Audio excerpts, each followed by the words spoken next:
By. ওই হ্যাঁ 1.5 বছর হয়ে গেছে। কিসের? প্রতিদিন তোমার এখান থেকে ভার্সিটিতে নিয়ে যাই, আবার এনে ড্রপ করি। হ্যাঁ তো আমি কি রাইড শেয়ার করি?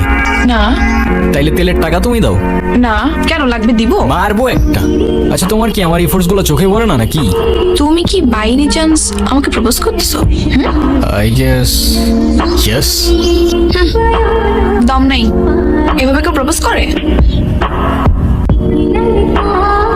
কত করে? 50 টাকা।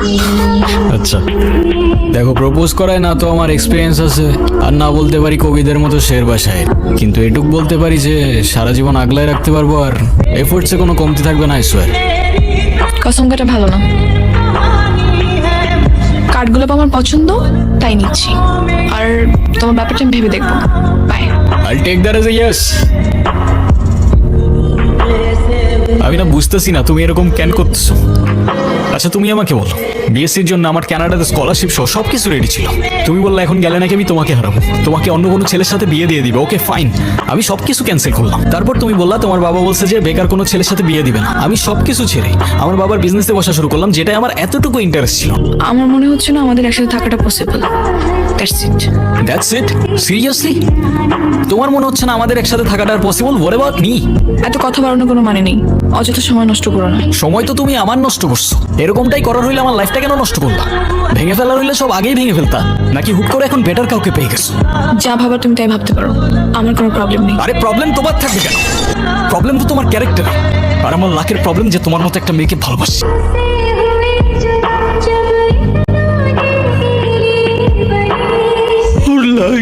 স্যার আমাকে মাফ করে দিও রুহি, আমি না বুঝেই তোমাকে অনেক কথা বলে ফেলছি। তুমি আমাকে একটাবার বলতা, এতদিনেও কি তুমি আমাকে এতটুকু চিনতে পারলা না? একটাবার বললে কি আমি তোমাকে ছেড়ে চলে যেতাম?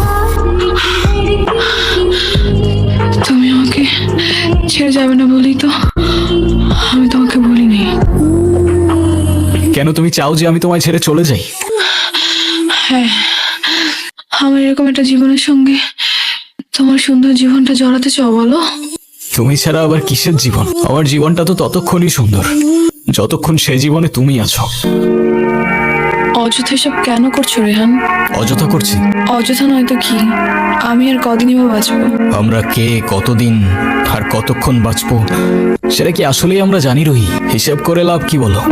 যতক্ষণ নিঃশ্বাস আছে ততক্ষণ না হয় সেই মুহূর্তগুলোকে ঘিরেই বেঁচে থাকি। আজকে আছি, কালকে তো নাও থাকতে পারি, বলো? শুধু শুধু মায়াটা কেন বাড়াচ্ছ? মায়া বাড়ালে যে তুমি কি ভিডিও করতেছো? Yes sir. আমি তোমাকে ছবি তুলতে বলছি, ভিডিও করতে বলিনি। কোনো এক বিকেলে আমি তোমার সঙ্গে সমুদ্র দেখবো, সেই সমুদ্রের পাড়ে দুজন মিলে সন্ধ্যাবেলা ফানুস উড়াবো। কারণ সমুদ্র আমার অনেক প্রিয়। তুমি আমি অনেক ঘুরবো, অনেক মজা করবো।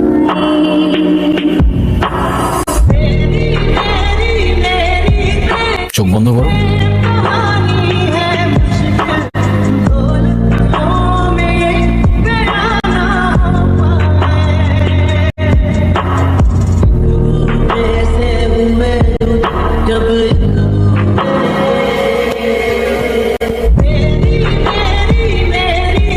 হয়তো তুমি অনেক দূরে, তোমায় আর দেখা যায় না, স্পর্শ করা যায় না, তবে অনুভব করা যায়।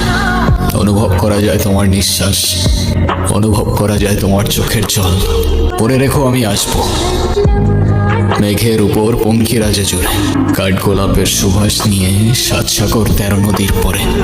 সে যেন ভোলে না মরে, সে যেন